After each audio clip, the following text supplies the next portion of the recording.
What's good, RIZZLE fam? You know, a lot of the time in the rap game, an artist fails not because their music doesn't live up to the standard, but because they were ruined by their own record deals. Even the people who aren't too keen on music and don't have a single clue about how the music industry works knows that there's a lot of sharks in the game. Where there's a lot of money involved, there's always going to be a lot of vicious people. And it just so happens that artists, in particular rappers, aren't fully aware of just how messy contracts can be, so they end up signing one that doesn't meet their needs, to say the least. This is exactly how rappers have their careers ruined by their own record deals, who are looking to make more for themselves and less for their clients. Today we're going to venture a bit deeper into some examples of rappers who signed a poor contract and then won it out. Number 1, Public Enemy.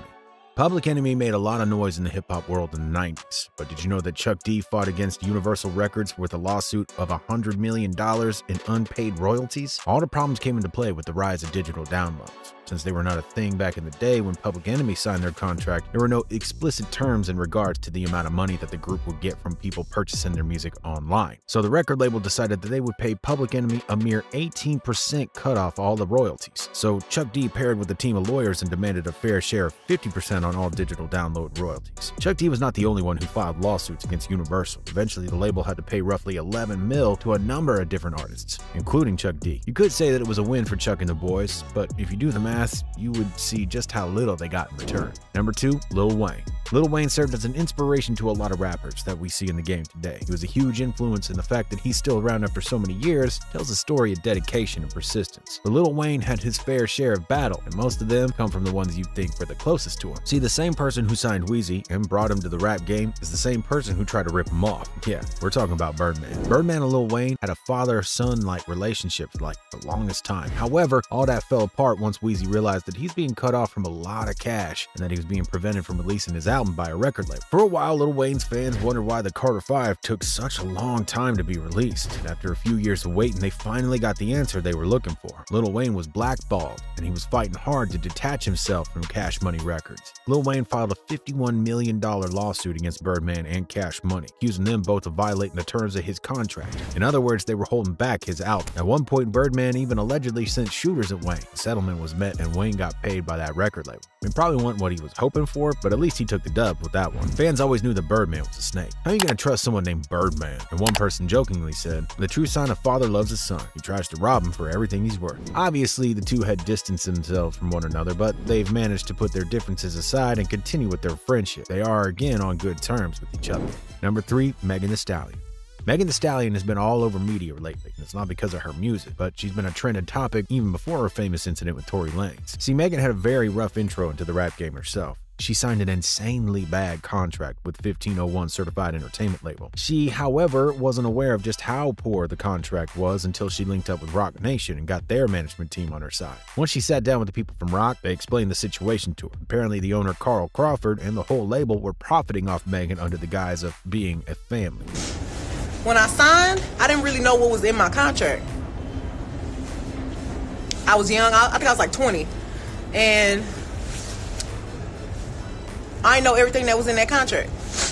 So when I got with Roc Nation, I got management, real management, I got real lawyers, and they was like, do you know that this is in your contract? And I was like, oh damn, that's crazy, no I didn't know. So I'm not mad at 1501, I wasn't upset, because I'm thinking in my head, oh well, everybody cool, we all family, it's cool, it's nice. Soon as I said I want to renegotiate my contract, everything went left.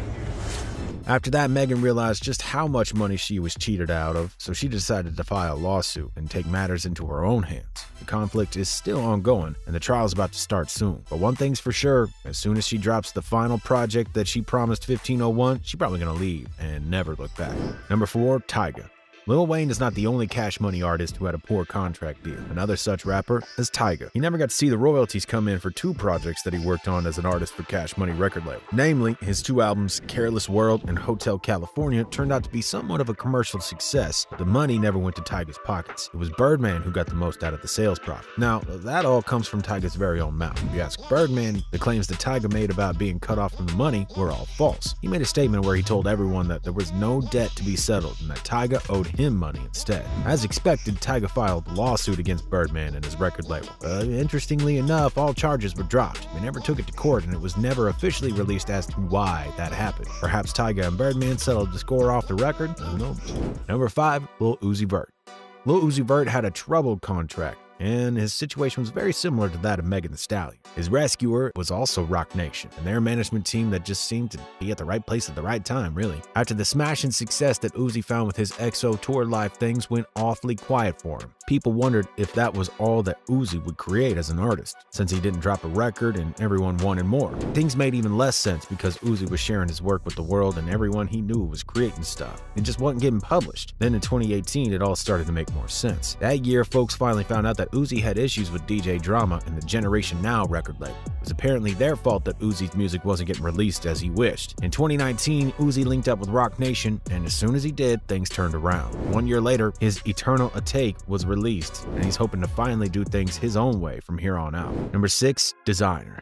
Designer, who found fame after his hit single Panda, kind of fell off ever since that one-hit wonder. You probably have no clue that Designer has 2 albums released with the record label Good Music. In 2016, he dropped New English and LOD 2 years later. Both albums performed worse than Designed anticipated, and it turns out that it perhaps wasn't his own fault. His music didn't get enough marketing, according to Designer. Fans seem to agree. Designer isn't wrong about his album promotion because I don't even know he dropped 2 albums. After he made it official on his social media that he was on bad terms with his record label, Designer decided to completely disclose his feelings towards the people who pushed him into the industry. He called Kanye West a crazy person, talked smack about all his management, and there were theories being formed that the only reason why he was ever put on the label was that Kanye could profit from his verse on the Panda remix. Number 7. Blueface. One of the people who had it worse was Blueface. Tatiana came in and everyone looked at Blueface thinking he was about to be the next greatest thing. Even though several record labels came knocking on his door, he chose to sign with Cash Money West. By extension, Cash Money falls under the infamous Universal Music Group. There are several other labels in between them, and the more labels you're signed to, the more your profit gets torn into pieces. As it usually goes with labels, the artists get the smallest cut, especially one that is up and coming since he's got a lot to prove. Blueface is being managed by a dozen of people, and every single person who is involved has to get a paycheck. That means that Blueface gets very little money from his own music, even if it's making a trended track. He should have been more careful when he was signing his deal. Maybe his advance was nice, but now he's stuck with numerous record labels making a profit off his hard work. Record label, Blueface, here's your $100 record deal, sign it, Blueface. Ooh-wee. What do y'all think about the fact that artists these days have to sign suboptimal deals just to keep their name relevant in the game? You think that most artists do not in fact earn as much money as they claim they do? Also, who do you think signed the worst contract of the people we mentioned in this video? Let us know in the comments section below. If you like this video, hit that like and subscribe button, and as always, remember to keep it RIZZLE.